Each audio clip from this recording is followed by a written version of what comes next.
이사야 11장. 이새의 줄기에서 한 싹이 나오고 그의 뿌리에서 가지가 돋아나 열매를 맺을 것이다. 그리고 여호와의 영이 그에게 머물 것이다. 곧 지혜와 통찰의 영, 모략과 용기의 영, 지식과 여호와를 경외하는 영이 그에게 머물 것이다. 그는 여호와를 즐겨 경외하고 눈에 보이는 대로 판결하지 않고 귀에 들리는 대로 결정하지 않을 것이다. 오히려 그는 약한 사람들을 공의로 판결하고 세상에서 학대받는 사람들을 위해 정직하게 결정을 내릴 것이다. 그는 그 입에 몽둥이로 세상을 치고 그 입술의 바람으로 죄를 범한 사람들을 죽일 것이다. 그는 정의로 그의 허리띠를 띠고 신실함으로 그의 몸띠를 삼을 것이다. 늑대가 어린 양과 함께 살고 표범이 새끼 염소와 함께 누우며 송아지와 어린 사자와 살진 짐승이 함께 있는데 어린아이가 그들을 이끌고 다닐 것이다. 암소와 곰이 함께 풀을 뜯고 그 새끼들이 함께 뒹굴며 사자가 소처럼 짚을 먹을 것이다. 젖먹이가 독사의 구멍 곁에서 장난하고 어린아이가 뱀의 굴에 손을 넣을 것이다. 그들은 내 거룩한 산 모든 곳에서 해치거나 다니게 하지도 않을 것이다. 물이 바다를 덮고 있듯이 세상이 여호와를 아는 지식으로 가득할 것이기 때문이다. 그날에 이새의 뿌리가 나타나 민족들의 깃발이 될 것이다. 나라들이 그에게 찾아오고 그가 있는 곳은 영화롭게 될 것이다. 그날에 주께서 다시 손을 뻗어 아시리아와 이집트와 바드로스와 에티오피아와 엘람과 시날과 하맛과 해안 지대로부터 그의 남은 백성들을 되찾으실 것이다. 그는 여러 나라들을 향해 깃발을 들고 쫓겨난 이스라엘 백성들을 모으시며 땅끝 사방에서부터 흩어진 유다 백성들을 부르실 것이다. 에브라임의 질투는 사라지고 유다를 괴롭히던 자들은 끊어질 것이니 에브라임은 유다를 질투하지 않고 유다는 에브라임을 괴롭히지 않을 것이다. 그들은 서쪽 블레셋을 공격하고 힘을 합쳐 동쪽 사람들을 약탈하며 에돔과 모압을 그들의 손에 넣고 암몬 사람들까지도 굴복시킬 것이다. 여호와께서 이집트 바다의 물목을 말리시고 유프라테스 강 위에 뜨거운 바람과 함께 손을 휘저으시며 그것을 쳐서 7갈래로 물길을 갈라 사람들이 신발을 신고 건너게 하실 것이다.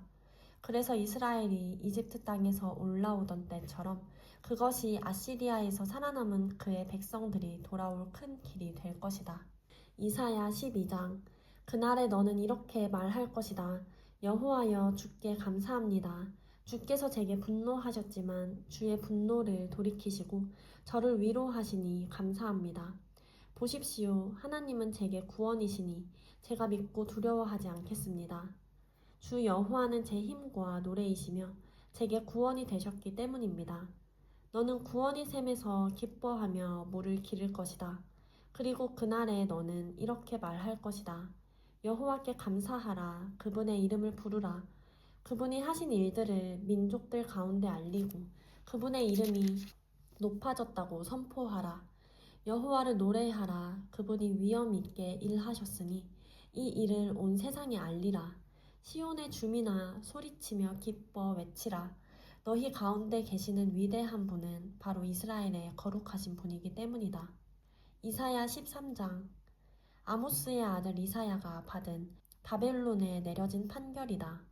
벌거숭이 산에 깃발을 올리고 소리를 높이고 손짓으로 그들을 불러 귀족들의 문으로 들어가라고 하라. 나는 내가 거룩하게 구별한 정병들에게 명령했다. 내 용사들을 불러서 내 노여움을 풀게 했다. 그들은 의기양양하며 사기가 충전해 있다. 산 위에서 울려 퍼지는 저 소리는 많은 백성이 모인 소리 같구나. 나라들이 떠드는 저 소리는 여러 민족이 모인 소리 같구나. 만군의 여호와께서 전투를 위해 군대를 사열하신다. 그들은 먼 땅 하늘 끝에서 온다. 여호와와 그분의 진노의 무기가 온 땅을 파괴하러 온다. 슬피 울라. 여호와의 날이 가까이 왔다. 전능하신 분이 오시면 파멸뿐이다. 그러므로 모든 손이 축 늘어지고 모든 사람의 마음이 녹아내릴 것이다. 그들은 공포와 고통과 번민에 사로잡히고 해산하는 여인이 몸을 뒤틀듯 괴로워할 것이다. 사람들이 혼비백산해 동료를 쳐다보는데 그 얼굴들이 모두 벌겋게 달아올라 있다. 보라, 여호와의 날이 온다. 처참한 그날, 진노와 맹렬한 분노로 얼룩진 날, 그 땅을 황폐하게 만들고 죄인들이 그 땅에서 몰살되는 날이 온다. 하늘의 별들과 별자리들이 빛을 뽐내지 못하며 해가 떠올라도 어두컴컴하고 달도 빛을 비추지 않을 것이다. 내가 세상의 죄악을 처벌하고 악인들의 사악함을 징벌하겠다. 잘난 체 하는 사람들의 거만함을 끝장내고 무자비한 사람들의 오만함을 낮추고야 말겠다. 내가 사람을 순금보다 드물고 오빌의 금보다 희귀하게 만들어버리겠다. 그러므로 내가 하늘을 흔들어 놓겠다. 그러면 땅도 흔들려서 그 자리에 있지 않을 것이다. 그날은 만군의 여호와께서 노여워하시고 진노를 불태우시는 날이다. 그들은 쫓기는 노루처럼 모는 사람 없는 양떼처럼 제각각 자기 동족에게로 돌아가고 뿔뿔이 자기 고향으로 도망치다가 발각되는 대로 찔려 죽고 잡히는 대로 칼에 쓰러질 것이다. 그들의 어린 아이들은 그들이 보는 데서 갈기갈기 찢겨 죽고 그들의 집은 빼앗기며 그들의 아내들은 겁탈을 당할 것이다. 보라, 내가 메대 사람들을 선동해 바벨론을 치겠다. 메대 사람들은 은 같은 것에는 관심이 없고 금도 좋아하지 않는다. 그들은 활을 쏴 젊은이들을 쓰러뜨리고 갓난아이를 불쌍히 여기지 않으며 아이들을 동정하지도 않는다. 왕국들 가운데 가장 영화롭고 갈대아 사람들의 영광과 자랑거리인 바벨론은 하나님이 전복시켰던 소돔과 고모라처럼 될 것이다. 그곳은 영원히 인적이 사라지고 대대로 아무도 살지 않을 것이다. 아라비아 사람도 그곳에 천막을 치지 않고 양치기들도 그곳에 양들을 쉬게 하지 않을 것이다. 대신에 들짐승들이 그곳에 누워 쉬고 사람이 살던 집에는 맹수들로 가득 차고 부엉이들이 깃들여 살고 들량들이 그곳에서 뛰어다닐 것이다. 바벨론 사람들이 살던 궁전에서는 자칼들이 울부짖고 호화롭던 왕궁에서는 늑대들이 울 것이다. 그때가 다가오고 있고 그날은 미뤄지지 않을 것이다. 이사야 14장. 여호와께서 야곱을 불쌍히 여기셔서 다시 한번 이스라엘을 선택하시고 그들의 땅에 평안히 자리 잡게 하실 것이다. 나그네들이 그들과 어울리고 야곱의 집에서 함께 살게 될 것이다. 여러 민족이 이스라엘 백성을 데려다 그들이 있던 곳으로 보내줄 것인데 이스라엘의 집은 여호와의 땅에서 그들을 남종과 여종으로 삼을 것이다. 그래서 자기들을 사로잡았던 사람을 사로잡고 자기들을 압제하던 사람들을 다스리게 될 것이다. 그리고 여호와께서 아픔과 불안과 내가 당해야 했던 심한 노동에서 내게 쉼을 주시는 그날에 너는 바벨론 왕을 빚고와 이런 이야기를 만들어 노래할 것이다. 웬일이냐, 폭군이 없어지다니, 그 난폭함이 사라지다니. 여호와께서 악당들의 막대기와 지배자들의 귀를 부러뜨리셨구나. 화를 내면서 백성들을 쉬지도 않고 치고받더니 분을 내면서 민족들을 무자비하게 굴복시키더니 이제 모든 땅이 고요해지고 평온해져서 환호성을 터뜨리는구나. 심지어 향나무와 레바논의 백향목도 너를 보고 기뻐하면서 이렇게 말하는구나. 내가 쓰러져 누워버렸으니 아무도 우리를 뵈러 올라오지 않겠구나. 저 아래 무덤으로 내가 오는 것을 맞으려고 흥분에 휩싸여 있구나. 한때 세상을 통치하다가 죽은 사람들의 유령을 깨우고 각 나라의 모든 왕들을 보좌에서 일어나게 하는구나. 그들이 내게 이렇게 말할 것이다. 너도 역시 우리처럼 약해졌구나. 너도 우리와 같은 신세가 됐구나. 내 의기양양함이 내 하프 소리와 함께 무덤으로 내려갔으니 내 아래에 깔린 것은 구더기들이고 내 위에 덮인 것은 지렁이들이로구나. 웬일이냐 새벽의 아들 샛별아. 내가 하늘에서 떨어지다니 민족들을 무찌르던 내가 땅에 처박히다니. 너는 속으로 이렇게 말했었지. 내가 하늘로 올라가서 하나님의 별들보다 더 높은 곳에 내 보좌를 높이 세우겠다. 북쪽 끝에 있는 신들의 회의 장소인 산꼭대기에 내가 앉겠다. 내가 구름 꼭대기 위로 올라가서 가장 높으신 분과 같아지겠다. 그러나 결국엔 너는 저 아래 무덤으로 구덩이의 맨 밑에까지 내려가고 있구나. 너를 보는 사람들은 너를 가만히 쳐다보면서 곰곰이 생각할 것이다. 이 사람이 과연 땅을 뒤흔들고 여러 나라를 떨게 하던 그 사람인가? 세상을 황무지로 만들고 성읍들을 무너뜨리며 포로들을 고향으로 돌려보내지 않던 그 사람인가? 다른 모든 나라의 왕들은 자기의 무덤에 명예롭게 누워있는데 너는 마치 역겨운 오물처럼 무덤도 없이 던져졌구나. 너는 마치 짓밟힌 시체처럼 칼에 찔려 죽은 사람들 속에 뒤덮여 있다가 구덩이 속 돌틈으로 던져졌구나. 너는 내 땅을 망쳐놓고 내 백성들을 죽였기 때문에 선왕들과 함께 묻히지도 못하는구나. 악한 사람들의 자손은 영원히 이름이 불려지지 않을 것이다. 그 조상들의 죄를 물어 그 자손을 학살할 곳을 마련해 두어라. 그들이 일어나 땅을 상속하고 세상을 자기 성읍들로 채우지 못하도록 말이다. 만군의 여호와께서 말씀하신다. 내가 일어나 그들을 치겠다.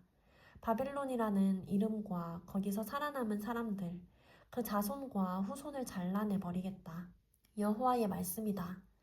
내가 또 그곳을 고슴도치가 살 곳과 물 웅덩이로 바꿔버리겠다. 내가 멸망의 빗자루로 바벨론을 쓸어버리겠다. 만군의 여호와의 말씀이다. 만군의 여호와께서 맹세해 말씀하셨다. 기필코 내가 계획한 대로 되고 내가 작정한 그대로 이루어질 것이다. 내가 아시리아를 내 땅에서 산산조각 내고 내 산에서 그를 짓밟아 버릴 것이다. 그러면 그가 이스라엘에게 씌운 멍에가 풀어지고 그가 그들의 어깨에 지은 짐이 벗겨질 것이다. 이것이 온 땅을 향해 세워놓은 계획이다. 이것이 온 나라들을 향해 편손이다. 만군의 여호와께서 작정하셨는데 누가 회방을 놓겠느냐? 그분이 손을 펴셨는데 누가 그 손을 오므리게 하겠느냐? 이것은 아하스 왕이 죽던 해에 선포된 판결이다. 모든 블레셋 사람들아, 너희를 내리쳤던 막대기가 부러졌다고 기뻐하지 말라. 뱀의 뿌리에서 독사가 나오고 그 열매가 날아다니는 불뱀이 될 테니 말이다. 극빈자들은 배불리 먹고 빈곤한 사람들은 편안히 몸을 눕히겠지만 내 뿌리는 내가 굶겨 죽이고 내 남은 사람마저도 죽여버리겠다. 성문아 통곡하라. 성읍아 울부짖으라. 너희 블레셋 사람들아 소멸되라. 북쪽에서 대군이 흙먼지를 일으키며 내려오는데 아무도 그 대우에서 떨어져 나온 사람이 없구나. 블레셋 사신들에게 어떻게 대답을 하겠느냐?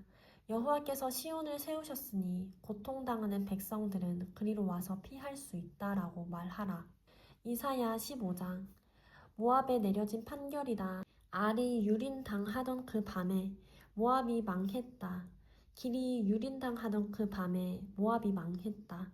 모압이 신전과 디본 산당으로 올라가서 울고 느보와 메드바를 위해서 통곡하는구나. 모두 머리를 밀고 수염을 깎는구나. 길가에서는 사람들이 삼배를 두르고 지붕과 광장에서는 모두를 통곡하며 주저앉아 울고 있구나.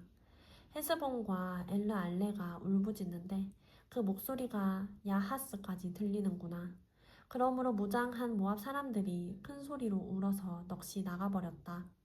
모압을 보니 내 마음이 우는구나. 모압의 피난민들이 소알까지 에글랏 슬리시아까지 도망치고 울면서 루힙 고개로 올라가는구나. 호로나임 길에서 그들이 괴로워서 소리를 지르는구나. 니므림의 물은 말라서 사막이 돼버렸고 풀들은 시들어서 풀밭이 사라지고 푸르름이 더 이상 남지 않았구나. 그러므로 그들은 자기들이 벌어 쌓아놓은 재물을 갖고 버드나무 시내를 건너고 있다.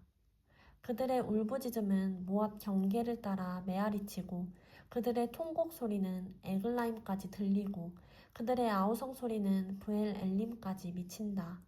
디몬의 물은 피로 가득하다. 그러나 내가 디몬의 재앙을 더하겠다. 모압의 피난민들과 그 땅에 살아남은 사람들에게 사자를 보내겠다.